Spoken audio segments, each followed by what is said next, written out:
Trinity, the School of Learning, Day and Residential, Nursery to Class 10, CBSE with IIT NEET Foundation, 10 acres campus, holistic development, Saleh Nagar, Jagatyal Road, Karimnagar. Admissions open.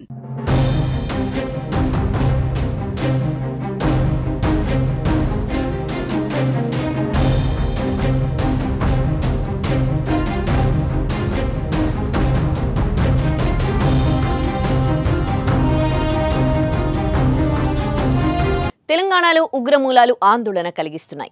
ఒకే రోజు ఇద్దరు పాకిస్తాన్ సానుభూతి పరుల భాగోతం బయటపడడం కలకలం రేపుతోంది. విజయనగరానికి చెందిన సిరాజ్తో హైదరాబాద్ వాసి సమీద్ సయ్యర్ పేలుళ్లకు కుట్ర పన్నారనే విషయం పోలీసులు నిగ్గు తేల్చిన రోజే సంగారెడ్డి జిల్లాలో ఉంటున్న ఇస్లాం అనే యువకుడు పాకిస్తాన్కు సహాయం చేస్తున్నారని తేలడం ప్రతి ఒక్కరిని నివ్వెరపరుస్తోంది.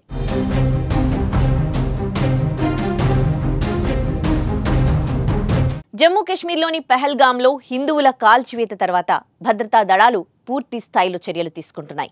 ఉగ్రవాద దాడి తర్వాత భద్రతా దళాలు ఉగ్రవాదులపై ఆపరేషన్ను ముమ్మరం చేశాయి.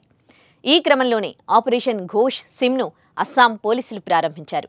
మన దేశానికి చెందిన సిమ్ కార్డులతో ఓటీపీలు చెప్పి పాకిస్తాన్లో వాట్సాప్ అకౌంట్లు క్రియేట్ చేసే 7 నిందితులను అరెస్ట్ చేశారు.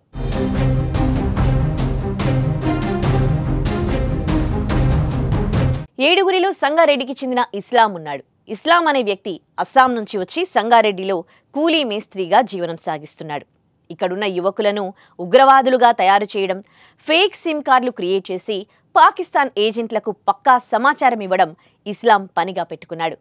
దేశంలో ప్రస్తుత పరిస్థితిని, యుద్ధం సమయంలో మీడియాలో వచ్చిన సమాచారాన్ని పాక్లోని వ్యక్తుల వాట్సాప్ గ్రూపులో చేరవేసేవాడు.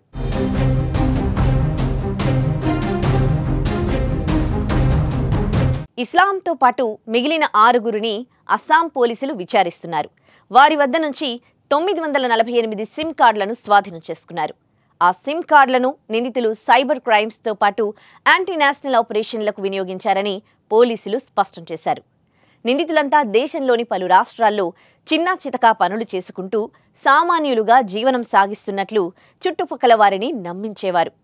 తమపై అనుమానం రాకుండా పాక్కు దేశ సమాచారం చేరవేసినట్లు అధికారులు గుర్తించారు.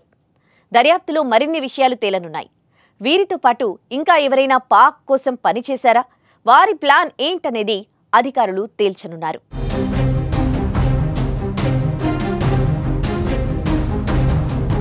పెహల్గాం దాడి తర్వాత అస్సాం వేదికగానే పాక్ అనుకూల నినాదాలు ఎక్కువగా వినిపించాయి. ఉగ్రవాదులు అన్యాయంగా 28 మంది అమాయక ప్రజల ప్రాణం తీయడంతో దేశం కన్నీరు పెడితే అస్సాంలో రాష్ట్రంలోని దేశ విద్రోహ శక్తులు మాత్రం ఆనందపడ్డాయి. ఉగ్రవాదులకు సానుకూలంగా గళాన్ని వినిపించారు.